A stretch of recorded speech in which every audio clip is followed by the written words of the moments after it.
गाथा आज आलेली आहे आणि म्हणून सर्व नंदुरबार, नवापूर, साक्री, औरंगाबाद, कन्नड आणि सटाणा सर्व आलेल्या सर्व कॉम्रेड बांधवांना लाल सलाम, सत्य की जय हो।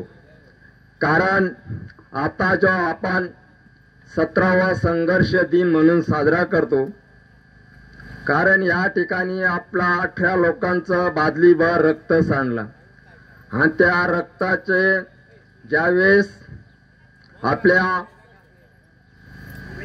अनिता पाटील वाघ DYSP की माझ्या गाडीची काच फुटलेली आहे,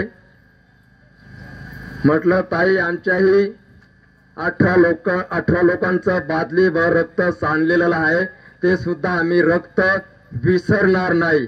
आणि म्हणून त्या बाईंना आम्ही सांगितल्यानंतर त्या ताईंनी दुसऱ्या दिवशी पोलिसांची गाडीची काच बदलली आणि नवी काच टाकली, हे पण त्यांना आपण सांगितलं।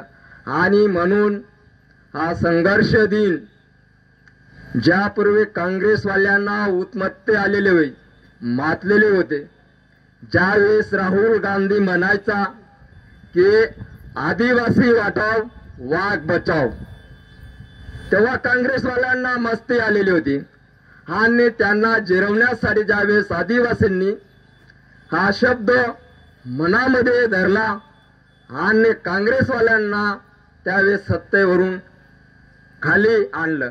परंतु जे आता मोदी सरकार आहे हे काँग्रेसवाल्यापेक्षाही जास्त मातलेले नीच अवलादीचे सरकार आहे, हे बघा। आणि म्हणून ज्यावेळेस आता ज्या कोणी ऐकले असेल फिल्म मध्ये कंगना रानौत हे नाव ऐकलंय का? ऐकलंय का?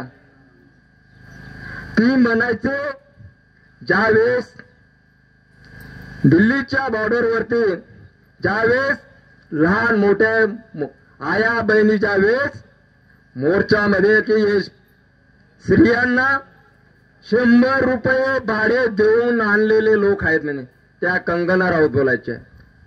आणि म्हणून त्यावेळेस आता त्या दिल्लीमध्ये खासदार म्हणून निवडून आलेले आहेत आणि ज्यावेळेस दिल्लीमध्ये ज्यावेळेस कंगना राणावत येत होत्या त्यावेळेस पंजाबमध्ये विमानतळ त्यामध्ये स्मिता कौर यांची आई, आणि म्हणून त्यावेळेस तुम्हाला माहिती आहे का ते आपले सुरक्षा रक्षक म्हणून आहे, त्यांनी कंगना राणावतच्या कान शिलात लावली की तू माझ्या आयांना सांगितलं की 100 रुपये घेऊन बाळोत्री आणले होते, आणि म्हणून त्या कंगना राणावतला काल शिलात लगावली।